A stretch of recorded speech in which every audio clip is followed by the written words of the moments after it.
Hello dear hello dear students, good morning. कैसे हो आप सभी?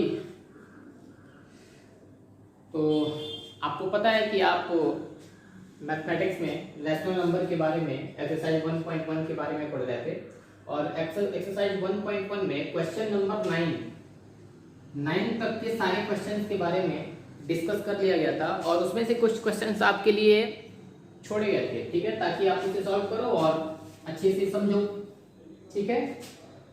तो अब हम क्वेश्चन नंबर 10 से कंटिन्यू करेंगे। क्वेश्चन नंबर 10 से समझेंगे कि आगे के सवाल कैसे सॉल्व होंगे, ठीक है। तो आपसे मैं एक बात बताना चाहता हूं कि पहले दो जो लेक्चर थे ना, लेक्चर 1 और लेक्चर 2, जहां से रैशनल नंबर का इंट्रोडक्शन शुरू हुआ था, तो उसमें आपको बहुत सारे कॉन्सेप्ट के बारे में बताया गया था। 8-10 कॉन्सेप्ट थे। उन कॉन्सेप्ट के बारे में अगर आपको नहीं याद होगा तो आप इस एक्सरसाइज को समझ नहीं पाओगे। ये सारा का सारा एक्सरसाइज उन्हीं कॉन्सेप्ट पे बेस्ड है, ठीक है। तो कॉन्सेप्ट आपको पता होना चाहिए, तो भी आप इन क्वेश्चंस को भी सॉल्व कर पाओगे या फिर टैकल कर पाओगे। तो देखिए, अब हम क्वेश्चन नंबर 10 के पार्ट को सॉल्व करते हैं। सबसे पहले देखते हैं कि क्वेश्चन नंबर ए गिवन क्या है। गिवन क्या है? दिया है कि state the property used in the given statement. मतलब क्या है? ये जो गिवन दिए गए स्टेटमेंट्स है ना, ठीक है, ये जो दिए गए स्टेटमेंट्स हैं उसको देख करके ऑब्जर्व करके आपको ये पता लगाना है कि ये कौन से प्रॉपर्टी को क्या नाम है, कौन से प्रॉपर्टी के लिए एप्लीकेबल है। जैसे मैं कह रहा हूं, आपको इन स्टेटमेंट्स को देख करके ये पता लगाना है कि आखिर ये स्टेटमेंट्स कौन सी प्रॉपर्टी के लिए एप्लीकेबल है या फिर कौन सी प्रॉपर्टी के लिए काम करते हैं। बस इतना बताना है और बता करके उसका आंसर आपको लिख लेना है, ठीक है ना। तो क्वेश्चन देखते हैं। क्वेश्चन नंबर 1 है, देखिए ध्यान से समझिएगा, बीच में इक्वल इक्वल का साइन दिया हुआ है, ठीक है। पहले हम देखते हैं कि आप देखोगे कि 12/17 में जब 1 का मल्टीप्लाई कर रहे हो, देखो 12/17 में जब आप 1 का मल्टीप्लाई करोगे तो आपका रिजल्ट आ रहा है 12/17। आप इसको भी भूल जाओ, अभी यहाँ मान लो कुछ नहीं है क्योंकि बीच में इक्वल का साइन है। अगर मैं ऐसे कहूं कि a = b = c है, ऐसे लिखा हुआ है, ठीक है ना, तो क्या a = c नहीं लिखा जा सकता है? a भी क्या होगा, c के बराबर होगा, यानी कि तीनों आपस में तो बराबर है ना। तो मैं अभी क्या कर रहा हूं, इस b वाले को अभी आप भूल जाओ कि यहाँ पे कुछ है। आप 12/17 में 1 का मल्टीप्लाई करोगे तो आपका रिजल्ट क्या आएगा, 12/17। फिर आपने क्या किया, फिर 1 पहले आ गया, 12/17 बाद में चला गया, तो भी मल्टीप्लाई करने पे रिजल्ट क्या आएगा, 12/17। तो आप देख सकते हो कभी भी किसी भी रैशनल नंबर का जब 1 में मल्टीप्लाई करते हैं ना, तो सेम वही रैशनल नंबर ऑब्टेन हो जाता है, चाहे आप भले ही उनके स्थान को बदल दो, ठीक है। तो अगर ऐसा होता है, इस कंडीशन में हम कह सकते हैं कि ये कौन सी प्रॉपर्टी को फॉलो कर रहा है, तो ये फॉलो कर रहा है मल्टीप्लिकेशन। इसी प्रॉपर्टी को बोलते हैं मल्टीप्लिकेशन आइडेंटिटी। इस प्रॉपर्टी को कौन सी आइडेंटिटी बोलते हैं, मल्टीप्लिकेशन आइडेंटिटी बोलते हैं। आप इस बात को हमेशा याद रखिएगा, ठीक है ना।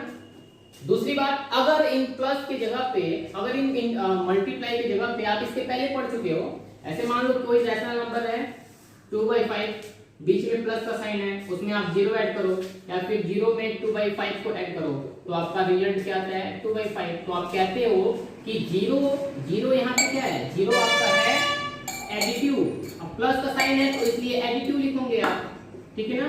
एडिटिव आइडेंटिटी बोलेंगे, 0 को क्या बोलेंगे, एडिटिव आइडेंटिटी। 0 किस प्रॉपर्टी को फॉलो करता है, तो एडिटिव आइडेंटिटी है।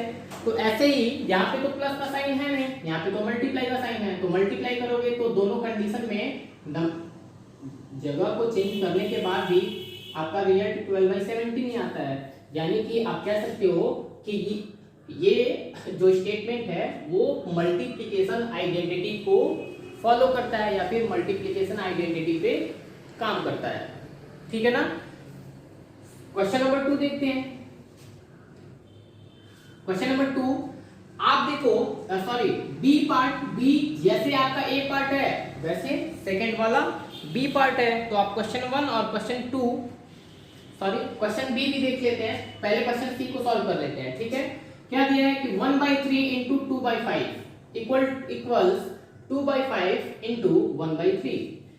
आप ऑब्जर्व करो कि ये कौन से प्रॉपर्टी पे एप्लीकेबल है। ठीक है ना, कौन सी प्रॉपर्टी यहाँ पे यूज हो रही है जरा देखो। तो आपके दिमाग में एक घंटी बज रही होगी और आपको एक प्रॉपर्टी याद आ रहा होगा कि अगर a/b कोई रैशनल नंबर है और उस रैशनल नंबर में हम c/d किसी दूसरे रैशनल नंबर से मल्टीप्लाई करते हैं ना, तो इन दोनों का जो प्रोडक्ट है वो c/d इंटू a/b के इक्वल होगा। क्या हुआ, प्लेस केवल चेंज हुआ, यहाँ a/b a/b पहले था, c/d बाद में था, यहाँ c/d पहले हो गया, a/b बाद में हो गया। लेकिन आप इनका मल्टीप्लाई करोगे तो भी वही नंबर आएगा, वही रैशनल नंबर आएगा जो इन दोनों का मल्टीप्लाई करने पे आएगा। आप कोई नंबर्स भी यार लेके चेक कर सकते हो। ठीक है, बार बार वही चीज बताने का कोई मतलब नहीं है। ठीक है, तो आप देख सकते हो यही प्रॉपर्टी यहाँ पे भी फॉलो हो रही है। 1/3 इंटू 2/5 इक्वल्स टू 2/5 इंटू 1/3। तो आप देख लो, आप ये जो प्रॉपर्टी थी जिसके बारे में बताया हमने, तो वो कौन सी प्रॉपर्टी थी? तो इसको बोलते हैं कम्यूटेटिव प्रॉपर्टी।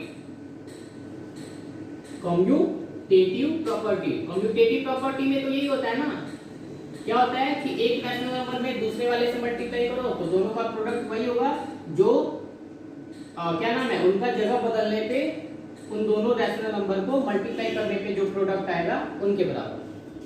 ठीक है, फिर से देखते हैं क्या क्या बोला हमने कहा कि 1/3 में 2/5 का मल्टीप्लाई करोगे तो उनका प्रोडक्ट वही होगा जो 2/5 में 1/3 का मल्टीप्लाई करने पे आएगा।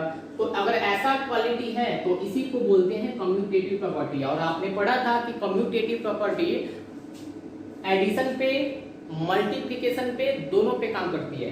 तो यहाँ तो मल्टीप्लिकेशन है, काम तो करेगा ही। बी क्वेश्चन देखते हैं। बी क्वेश्चन नंबर बी है 5/9 into 9/5 equals 9/5 into 5/9 equals 1।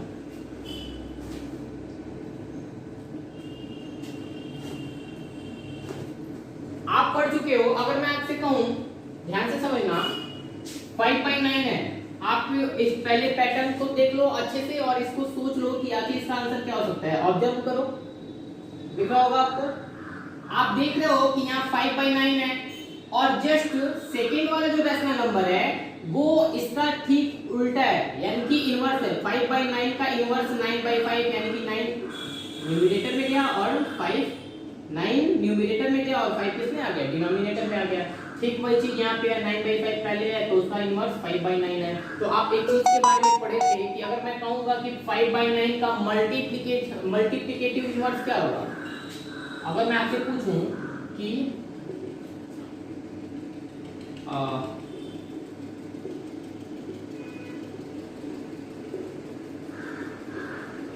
Multiplicative inverse of 5/9, 5/9 का मल्टीप्लिकेटिव इनवर्स क्या होगा? तो आपको पता है कि 5/9 का मल्टीप्लिकेटिव इनवर्स होता है 9/5। करना कुछ नहीं है, डिनोमिनेटर को ऊपर और न्यूमरेटर को नीचे भेज देते हैं। तो आप देख रहे होगे वही चीज यहाँ पे है, 5 ऊपर है 9 नीचे है, या 9 ऊपर है 5 नीचे है। तो आप फटाक से कह सकते हो कि इन दोनों का जब मल्टीप्लाई करोगे तो भी 9 से 9 कैंसिल, 5 से 5 कैंसिल। वैसे यहाँ भी होगा तो रिजल्ट हमेशा क्या आएगा, 1 ही आएगा। तो आप कह सकते हो कि यहाँ पे कौन सी प्रॉपर्टी काम कर रही है, यहाँ पे काम कर रही है आपकी मल्टीप्लिकेटिव इनवर्स। बात समझ में आ रही है? कौन सी प्रॉपर्टी काम कर रही है, मल्टीप्लिकेटिव इनवर्स। फिर से सुन लो, क्यों मल्टीप्लिकेटिव इनवर्स वाली प्रॉपर्टी काम कर रही है, क्योंकि आप 5/9 है तो 5/9 का इनवर्स क्या होता है, 9/5 होता है। तो आप वैसे ही जैसे आपको ऐसा स्टेटमेंट दिखने को मिलेगा ना, आप समझ लेना कि ये मल्टीप्लिकेटिव इनवर्स पे बेस्ड है। अब क्वेश्चन नंबर डी, डी देखिए, आप इनको नोट कर लेना, ये सारे इसके आंसर हैं और इसका आंसर देखो यहां लिखा हुआ है, इसे मिटाते हैं और सी बी वाले का आंसर ऐसे लिखा हुआ है। अब क्वेश्चन नंबर सी देखते हैं और डी देखते हैं, डी कैसे सॉल्व करना है। क्वेश्चन नंबर डी आपका है 2/5 इंटू 3/7 इंटू 4/11 इक्वल 2/5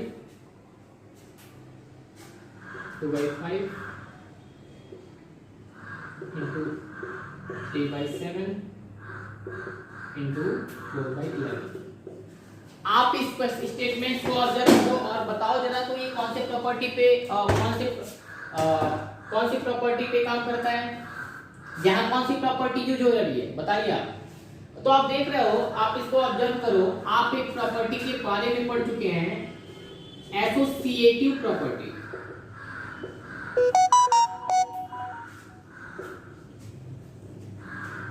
आप एक प्रॉपर्टी के बारे में जानते हो जिसका नाम है एसोसिएटिव प्रॉपर्टी। तो आप एसोसिएटिव प्रॉपर्टी में क्या जानते हो, आपको पता है कि कभी भी कोई 3 रैशनल नंबर दिए हुए हैं, ठीक है ना, तो आप क्या करो, पहले दो को एक पेयर बना लो, उन दोनों को ब्रैकेट में कर लो, 4/11 को बाहर कर लो, फिर क्या होगा, यहाँ पे 2/5 को बाहर कर लिया आपने और 3/7 और 4/11 का पेयर बना लिया आपने। तो भी आप इनको सॉल्व करेंगे ना, तो जो रैशनल नंबर आएगा वही रैशनल नंबर इनको सॉल्व करने पे आएगा, यानी कि दोनों सेम होंगे। तो आपने पढ़ा था कि एसोसिएटिव प्रॉपर्टी एडिशन पे और मल्टीप्लिकेशन पे दोनों पे काम करती है, आपको पता है, तो आपको सोचना ही नहीं है, आपको बस इतना उन प्रॉपर्टीज को बस याद रखना है, आपको वो प्रॉपर्टी याद हो जाएगी, आप क्वेश्चन सॉल्व कर लोगे। तो यहाँ पे कौन सी प्रॉपर्टी काम कर रही है, एसोसिएटिव प्रॉपर्टी ऑफ मल्टीप्लिकेशन।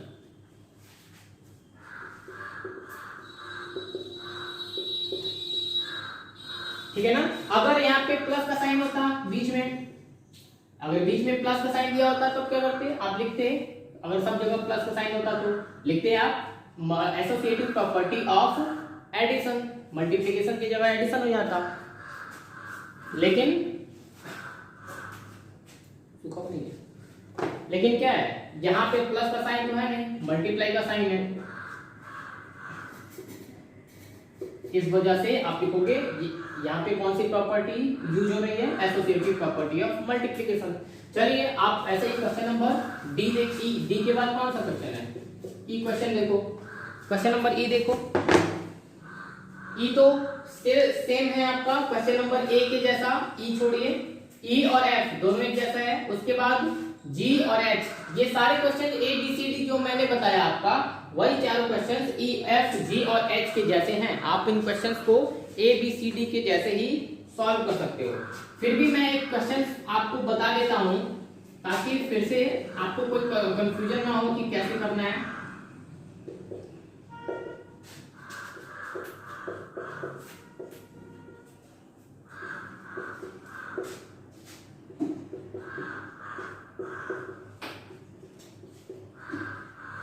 अब पीछे वाले जितने भी कॉन्सेप्ट हैं उनको याद करिए कि यहाँ पे कौन सा प्रॉपर्टी यूज हो रहा है, सारे कॉन्सेप्ट को याद करो। फिर से आप याद करोगे, देखो यहाँ पे 3 रैशनल नंबर दिए हुए हैं, उन तीनों रैशनल नंबर में क्या किया है, पहले लास्ट वाले 2 रैशनल नंबर का पेयर बना लिया गया है और 8/9 को बाहर कर दिया गया है। यहाँ क्या है, 8/9 7/9, इन दोनों को एक पेयर एक ब्रैकेट में कर दिया गया है और 13/15 को बाहर कर दिया गया है। तो आपको ये एक स्टेटमेंट याद आता होगा, एक प्रॉपर्टी याद आती होगी, एसोसिएटिव प्रॉपर्टी। कौन सी प्रॉपर्टी, एसोसिएटिव प्रॉपर्टी। तो देखिए एसोसिएटिव प्रॉपर्टी के बारे में हमने क्या पढ़ा था कि अगर ऐसे कोई नंबर्स दिए हुए हैं 3 रैशनल नंबर, तो अगर ऐसे पेयर बनाने पे आप इनका मल्टीप्लाई करेंगे तो जो प्रोडक्ट आएगा वही प्रोडक्ट इनका मल्टीप्लाई करने पे आएगा, दोनों सेम होंगे। तो आपको पता था कि एसोसिएटिव प्रॉपर्टी जो होता है वो मल्टीप्लिकेशन पे काम करता है। तो यहाँ ये कौन सा रूल हुआ, सॉरी ये कौन सी प्रॉपर्टी है, एसोसिएटिव प्रॉपर्टी ऑफ मल्टीप्लिकेशन। तो यही आपका क्या हो जाएगा, आंसर हो जाएगा, बस एसोसिएटिव प्रॉपर्टी ऑफ मल्टीप्लिकेशन। तो आप इन सारे क्वेश्चंस को सॉल्व कर लेंगे। आइए देखते हैं क्वेश्चन नंबर 11। क्वेश्चन 10 हो गया है। Question number 11। क्वेश्चन 11 क्या है? दिया है कि find the multiplicative inverse of the following. फिर से वही बात, आप जानते हो मल्टीप्लिकेटिव इनवर्स फाइंड करना है। Multiplicative inverse in the following.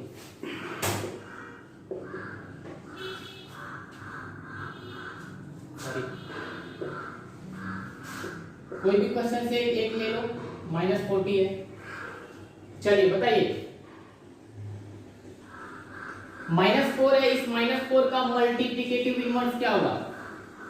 Multiplicative inverse क्या होता है? इनवर्स का मतलब होता है उल्टा, ठीक है ना। उल्टा का मतलब ये है कि देखिए -4 दिया हुआ है, तो क्या आप इस -4 को, अगर आपसे मैं पूछूं क्या -4 एक रैशनल नंबर है, तो रैशनल नंबर कब होता है? आपको पता है कि जिस नंबर को p/q के फॉर्म में लिखा जा सकता हो, ऐसे नंबर को रैशनल नंबर बोलते हैं। तो जरा बताइए, क्या -4 एक रैशनल नंबर है कि नहीं है? बिल्कुल रैशनल नंबर है, क्योंकि -4 को -4/1 लिखा जा सकता है,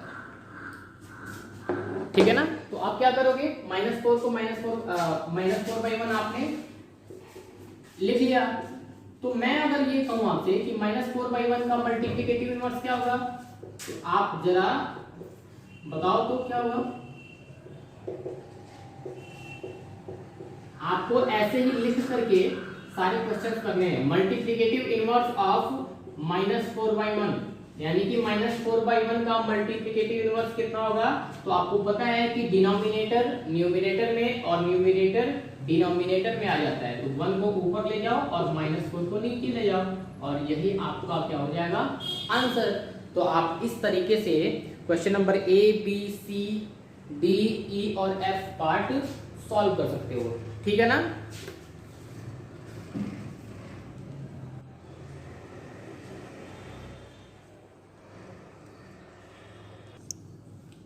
चलिए अब क्वेश्चन नंबर 11 तो सारा हो जाएगा, लेकिन एक बात, अरे एक मिनट, क्वेश्चन नंबर 11 का F देख लो। तो इस क्वेश्चन में हो सकता है कि आपको कंफ्यूजन हो, तो इस वजह से मैं इसमें थोड़ा सा चर्चा कर लेता हूँ। क्वेश्चन नंबर 11 है आपका 0/7। देखो आपको पता है कि 0/7 एक रैशनल नंबर होगा। क्यों रैशनल नंबर होगा? आपको पता है कि 0/7 p/q के फॉर्म में है, और डिनोमिनेटर कभी 0 नहीं होना चाहिए, न्यूमरेटर 0 तो हो सकता है। तो 0/7 एक रैशनल नंबर है। इसका मल्टीप्लिकेटिव इनवर्स लिखो। आप कैसे करोगे? तो मल्टीप्लिकेटिव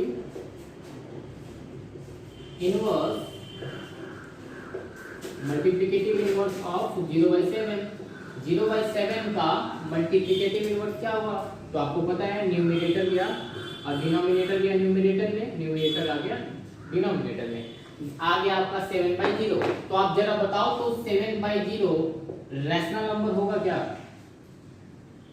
7/0 को p/q के फॉर्म में तो लिख लिया आपने, लेकिन एक और कंडीशन होता है कि कभी भी डिनोमिनेटर 0 के बराबर नहीं हो सकता है। बात समझ में आई? 0 के बराबर नहीं हो सकता है, ठीक है ना, यानी कि q does not equal to 0। तो देखो, तो यहाँ पे तो डिनोमिनेटर 0 हो गया है, तो इसका मतलब ये समझ में आता है कि 0/7 का मल्टीप्लिकेटिव इनवर्स कभी भी फाइंड नहीं किया जा सकता है।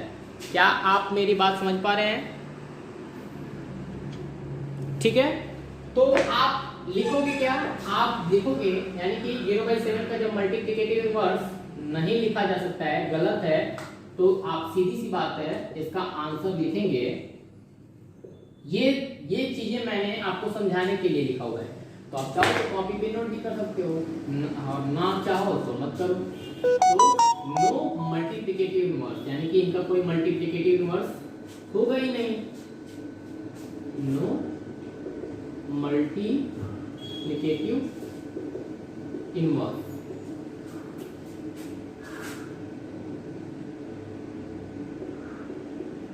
ठीक है, तो आइए अब question number 11 A B C D E F part आप इन क्वेश्चन को घर पे सॉल्व करना, सॉल्व करके नोट्स आप मेरे व्हाट्सएप पे सेंड करेंगे या फिर ग्रुप में सेंड करेंगे। अब आइए क्वेश्चन नंबर 11 के बाद क्वेश्चन नंबर 12 पे डिस्कस करते हैं। क्वेश्चन नंबर 12 क्या है, मैं इस क्वेश्चन को बताऊंगा नहीं। क्वेश्चन नंबर 12 आसान है, ऐसे क्वेश्चंस मैं आपको पहले ही बता चुका हूँ। ए और बी पार्ट आप इसे सॉल्व करना। 13 देखते हैं, अगर नहीं आएगा समझ में तो आप क्वेश्चन पूछना, मैं फिर से अगले लेक्चर में उन कुछ क्वेश्चन को बता दूंगा। देखिए क्वेश्चन नंबर 13 क्या है, simplify using the distributive property.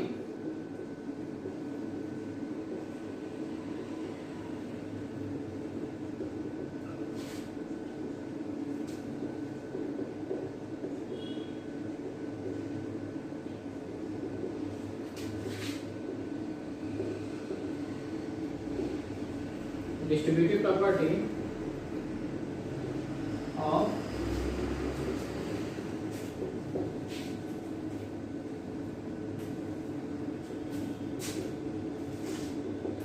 multiplication over addition।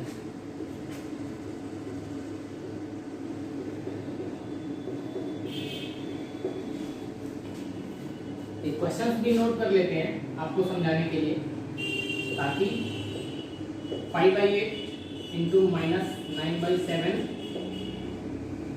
Plus 3/7 into 5/8 minus 5/8 into -2/7। चलिए देखिए, सबसे पहले आप क्वेश्चन सॉल्व करने से पहले क्वेश्चंस को पढ़ोगे, ताकि आखिर क्वेश्चंस में गिवन क्या है आपको पता है कि क्वेश्चंस आपको पता होगा तभी आप क्वेश्चन को सॉल्व कर पाओगे। तो दिया है कि simplify using the distributive property of multiplication over addition. आपको बता रहा है क्या करना है, क्वेश्चन को स्टेटमेंट जो दिया गया है उसको सिंप्लीफाई करना है। सिंप्लीफाई करने का मतलब है इसको सॉल्व करके छोटा करना है, ठीक है। Simplify using the distributive property, कौन से प्रॉपर्टी का यूज करके इसे सॉल्व करना है, तो distributive property of multiplication over addition. तो आपको पता है कि डिस्ट्रीब्यूटिव प्रॉपर्टी में क्या होता है। मैं एक एग्जांपल लेता हूं, मान लो 2/7 कोई रैशनल नंबर है और 3/7 प्लस 2/8 दो रैशनल नंबर है। तो आप क्या करते हो डिस्ट्रीब्यूटिव प्रॉपर्टी में, 2/7 का पहले 3/7 में मल्टीप्लाई करते हो, फिर इसी 2/7 का मल्टीप्लाई 2/8 में करते हो। तो इसी प्रॉपर्टी को बोलते हैं distributive property of multiplication. Over addition का मतलब है कि इनके बीच में किसका साइन है, प्लस का साइन है। आइए देखते हैं कैसे सॉल्व होगा। है कुछ नहीं,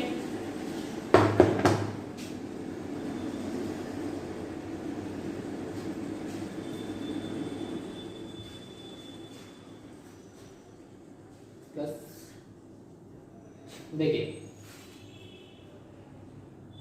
आप पहले बताओ, आपको पता है ऐसे क्वेश्चन को सॉल्व करने के लिए सबसे पहले आपको पता है कि ब्रैकेट के अंदर जो चीजें होती हैं उसे सॉल्व करते हैं, ठीक है ना। पहले ब्रैकेट वाले चीजों मटेरियल्स को ही सॉल्व किया जाता है ना, आपको तो ये पता है। तो पहले ब्रैकेट के अंदर जो चीजें हैं उनको सॉल्व करो आप। तो सॉल्व करने के लिए आप देखते हो पहले कि ऊपर का ऊपर मल्टीप्लाई करते हैं, नीचे का नीचे मल्टीप्लाई करते हैं, ठीक है। तो आप ऊपर का ऊपर मल्टीप्लाई करो, न्यूमरेटर का न्यूमरेटर में 9 5 या 45। तो देखो आप इसके साथ 9 के साथ माइनस का साइन है तो -45 होगा। नीचे 8 7 या 56 प्लस का साइन है, नोट करो 3 5 या 15, ऐसे यहाँ पे भी मल्टीप्लाई होगा 7 8 या 56 माइनस, ऐसे देखो -5 2 या 10 -10 अपॉन 8 7 या 56। माइनस का साइन 10 के साथ है, इस वजह से आप इसे ब्रैकेट में लिखोगे क्योंकि बाहर में किसका साइन है, माइनस का। -45/56 प्लस 15/56। अभी देखो मैंने इसे क्यों दोबारा नोट किया, क्योंकि अभी यहाँ पे आपका -10/56 है। तो आप देखो यहाँ पे ब्रैकेट लगा हुआ है और ब्रैकेट के अंदर भी माइनस है, ब्रैकेट के बाहर भी माइनस है। कोई भी साइन हो, अगर ऐसे कंडीशन आता है, ठीक है, तो इनके बीच में हमेशा मल्टीप्लाई का साइन होता है। मल्टीप्लाई का साइन होता है तो माइनस में माइनस का मल्टीप्लाई करोगे क्या हो जाएगा, प्लस, और ये हो गया आपका 10/56। अब इसे सॉल्व करो आप, तीनों को एलसीएम लोगे 56 ही होगा। ऊपर जो नंबर्स है आपको पता है ना कि अगर ऐसे कंडीशन आता है जिसमें डिनोमिनेटर सेम होता है तो इसे बोलते हैं लाइक फ्रैक्शंस। लाइक फ्रैक्शंस में क्या होता है, आप क्या करते हो, डिनोमिनेटर को जैसे है वैसे नोट कर लो, ऊपर हो गया -45 और न्यूमरेटर को भी जैसे है वैसे लिख लेते हैं, 10 हो गया। सॉल्व करो इसे, -45 है, ठीक है, -45 ऐसे राइट कर लो, +15 है, +10 है, तो कितना होगा, +25 अपान नीचे 56। फिर से सॉल्व करोगे आप इसे, क्या होगा, देखो दो टर्म्स हैं, एक के साथ माइनस का साइन है और एक के साथ प्लस का साइन है, तो दोनों टर्म्स जो है उनके साथ अपोजिट साइन है ना, अलग अलग तरीके के साइन है, डिफरेंट है, तो आप हमेशा यहाँ पे क्या होता है, सब्ट्रैक्शन होता है, घटाते हैं, तो 45 में से 25 घटाओगे आएगा आपका 20। और आपको पता है कि साइन उसी का लिखते हैं, चिन्ह उसी का लिखते हैं जो बड़ा होता है, बड़ा कौन है, 45 है, और 45 के साथ माइनस का साइन है, तो आप लिखोगे -20/56 और यही आपका हो जाएगा आंसर, ठीक है ना। तो इस तरीके से आप इस क्वेश्चन को सॉर्ट आउट कर सकते हैं।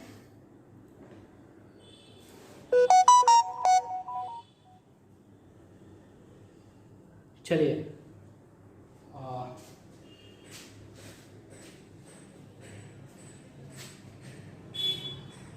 एक minute, just a minute wait, ठीक है। अब देखिए एक चीज यहां देख लेना जरा, -20/56 ये भी आंसर आपका सही है, लेकिन आपको पता है कि यहाँ चेक कर सकते हो आप कि अगर न्यूमरेटर और डिनोमिनेटर दोनों में कोई ऐसा नंबर कॉमन है जिससे कि न्यूमरेटर भी कटे डिनोमिनेटर भी कटे, तो आप इनको कैंसिल आउट कर सकते हो, ठीक है ना। तो आपको ऑब्जर्व करोगे, जरा देखोगे तो आपको समझ में आएगा कि 20 और 56 दोनों जो नंबर है वो 4 से कैंसिल आउट हो रहे हैं, 4 बचे होता है 20 और 4 से कैंसिल आउट करोगे तो यहाँ आएगा 4 1 जा 4, 4 4 जा 16, तो यानी कि अब आंसर आपका आएगा -5/14, ये आपका होगा आंसर। क्या आपको ये चीजें दिख रहा है, अगर नहीं दिख रही हैं तो मैं देख लेता हूँ, दिख तो रहा है, ठीक है। तो आप इस तरीके से इस क्वेश्चन को सॉर्ट आउट कर सकते हो। क्वेश्चन नंबर 13 का ए पार्ट था, ऐसे आप बी सी डी सारे पार्ट को सॉल्व कर सकते हैं, ठीक है ना। अब हम आते हैं क्वेश्चन नंबर 14 पे।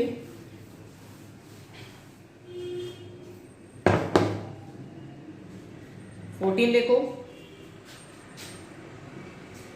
14 क्या है, इन सारे क्वेश्चंस में से मैं आपको केवल 1 से 2 क्वेश्चंस बताऊंगा, बाकी जितने भी उसके और भी सारे पार्ट हैं वो सारे के सारे एक जैसे हैं, तो आप आराम से उनको सॉल्व कर सकते हैं। आइए क्वेश्चन नंबर 14 का ए पार्ट देखते हैं।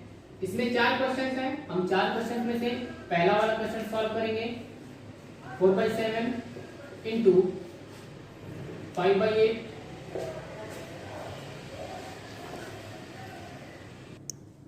तो देखिए क्वेश्चन नंबर 14 में 4 क्वेश्चन हैं ए बी सी डी, उसमें से क्वेश्चन नंबर 1 को डिस्कस करते हैं। बाकी सारे क्वेश्चन इसी के जैसे हैं, आप एक क्वेश्चन सॉल्व कर लोगे, बाकी आप अपने आप कर सकते हो, ठीक है। तो देखिए आपको सबसे पहले आप समझ लो कि ब्रैकेट के बारे में आप जान लो, कौन कौन से किस तरह के ब्रैकेट होते हैं। सबसे पहले होता है एक बिग ब्रैकेट, ये होता है कर्ली ब्रैकेट, और ये होता है स्मॉल, और ये होता है लाइन ब्रैकेट। आप इसमें सबसे पहले समझिएगा, इन चारों ब्रैकेट में से सबसे पहले आप इस वाले ब्रैकेट को सॉल्व करते हो अगर दिया हुआ है क्वेश्चन में, तब फिर उसके बाद इसको सॉल्व करते हो, फिर इसको सॉल्व करते हो, फिर इसको सॉल्व करते हो। तो आप इन क्वेश्चंस को जरा देखो, तो आप इन क्वेश्चंस को देखोगे तो इसमें तो ये वाला ब्रैकेट है ही नहीं, हटा दो, बाकी का करना इसकी, ये वाला ब्रैकेट भी नहीं है, तो आपको गिवन कौन सा है, बिग ब्रैकेट और स्मॉल ब्रैकेट दिया हुआ है। तो फिर आपको पता है कि अगर ये दोनों ब्रैकेट हैं तो पहले आप सॉल्व किसे करोगे, स्मॉल वाले को, फिर आप किसको सॉल्व करोगे, बिग वाले को, ठीक है। तो हम इस क्वेश्चन में सबसे पहले ब्रैकेट के अंदर जो चीजें दी गई हैं उसको सॉल्व करेंगे। तो जरा ध्यान दीजिए, देखिए यहाँ पे 4/7 और इंटू 5/8 एक ब्रैकेट में है कि नहीं है, तो सबसे पहले आप इसको सॉल्व करोगे। यहाँ भी 4/7 3/8 ब्रैकेट में है, इसे भी सॉल्व करेंगे। यहीं भी यहाँ भी वही चीज है, यहाँ भी वही चीज है। तो चलिए सॉल्व करते हुए चलते हैं। बाकी जो चीजें जैसे है वैसे नोट करते रहेंगे।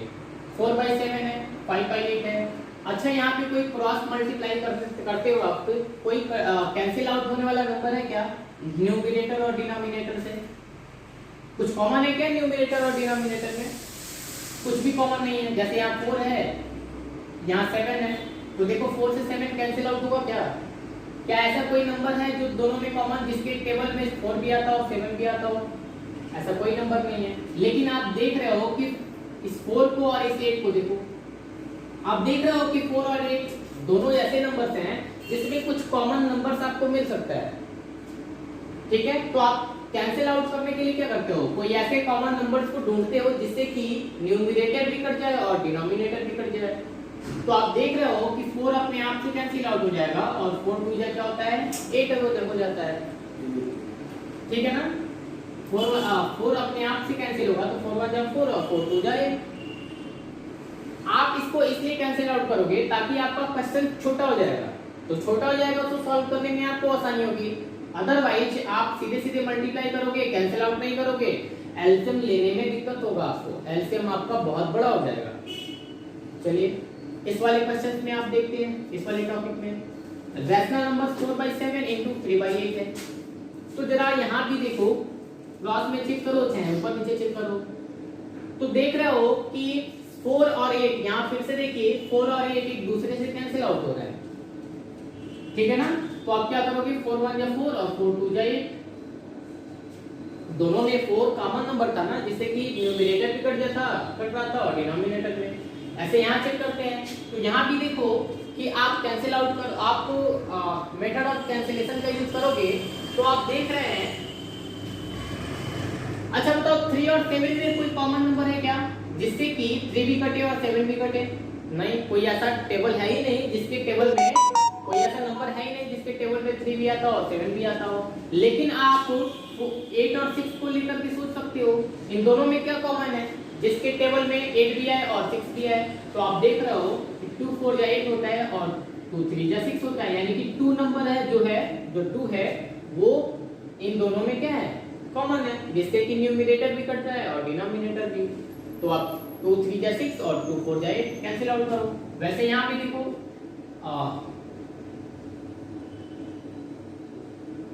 यहाँ देखो 2 4 या 8 और 2 1 या 2 कैंसिल आउट कर लिया आपने। अब उसके बाद ऊपर का ऊपर नीचे का नीचे मल्टीप्लाई करो। 5 में 1 का करोगे 5/7 2 कितना होता है 14 होता है। मल्टीप्लाई करेंगे तो ब्रैकेट, ये स्मॉल ब्रैकेट सॉल्व हो गया, ये अपने आप ही हट जाएगा। माइनस 3 में 1 3 है, यहाँ न्यूमरेटर में 1 है, 3 में 1 का मल्टीप्लाई करोगे 3 और नीचे 2 7 या 14, ये एक ब्रैकेट में हो गया। डिवाइडेड का साइन, 3 में 3 का मल्टीप्लाई करोगे 9 7 4 जा 28 प्लस 3 में 1 का मल्टीप्लाई 3 और 4 7 जा 28। चलिए देखिए एलसीएम दो आप 14 है, यहाँ भी है 14 यहाँ भी है। तो आपको बताया हमने आपको बताया है कि अगर डिनोमिनेटर सेम होते हैं ना तो ये लाइक फ्रैक्शंस होते हैं। अभी जब लाइक फ्रैक्शंस हैं तो इनका एलसीएम 14 14 का एलसीएम 14 होगा और ऊपर वाले नंबर्स को ऐसे ही लिख लेते हैं। तो आपने नोट कर लिया 5 - 3 अपॉन 14 एक ब्रैकेट में डिवाइडेड, ये क्या हुआ यहाँ पे 28, बाकी जो जैसे है यहाँ भी वही चीज है 9 + 3 हो जाएगा। आप 5 में से 3 को घटाओगे 2/14 डिवाइडेड, यहाँ पे भी अब डिवाइडेड का साइन हट जाएगा क्योंकि आपने इसे सॉल्व कर लिया है। 2/14 डिवाइडेड 9 में 3 को ऐड करेंगे 12 और नीचे हो जाएगा 28। अब देखो यहाँ पे इन दोनों के बीच में किसका साइन है, डिवाइड का साइन है। तो डिवाइड का साइन जब होता है तो आपको पता है कि जब इस डिवाइड के साइन को मल्टीप्लाई में चेंज करते हैं, तो इधर वाला जो नंबर होता है ना रैशनल नंबर, उसमें डिनोमिनेटर न्यूमरेटर की तरफ आ जाता है और न्यूमरेटर डिनोमिनेटर की तरफ चला जाता है। तो 28 ऊपर 12 नीचे। अब अब फिर क्या करो, ऊपर का ऊपर नीचे का नीचे मल्टीप्लाई करने से पहले आप फिर से देखोगे कि यहाँ पे कुछ कैंसिल आउट हो रहा है क्या। तो आप देख रहे हो कि 2 से 2 और 14 में 2 एक कॉमन नंबर है, जिससे कि 2 अपने आप से कट जाएगा, 14 भी 2 से कट जाएगा। ऐसे आप क्रॉस में भी देखो तो भी वैसे वो कट रहा है, तो हम क्रॉस में काटते हैं। 2 और 12, ध्यान से देखिए, 2 और 12 ऐसे नंबर हैं जिसमें कुछ कॉमन आपको दिख रहा है क्या। तो आप देखोगे कि 2 एक ऐसा टेबल है जिसके टेबल में 2 भी आता है और 12 भी आता है, तो 2 1 या 2, 2 6 या 12 होता है। ऐसे 14 और 28 को देखो तो 14 खुद वो नंबर है जिससे कि 14 अपने आप के टेबल में आता है, और 14 2 क्या होता है, 18 होता है, 28 होता है। ऊपर का ऊपर मल्टीप्लाई करो, 2 का 1 में मल्टीप्लाई 2, और नीचे 6 का 1 में मल्टीप्लाई करोगे 6। फिर देखो यहाँ कैंसिल आउट हो रहा है, 2 1 या 2, 2 3 या 6, तो ये आएगा 1/3, और यही 1/3 आपका हो जाएगा आंसर। तो आप इस क्वेश्चन को नोट कर लेना। बाकी आगे के क्वेश्चंस 15 16 17 18 19 20 ये हम कल डिस्कस करेंगे। और मैं आपसे क्या देना चाहता हूँ कि जो क्वेश्चंस आपको ना समझ में आए, आप मुझे एक बार व्हाट्सएप करके उस क्वेश्चंस को पूछ लीजिएगा। ठीक है, आज के लिए इतना ही। बहुत बहुत धन्यवाद।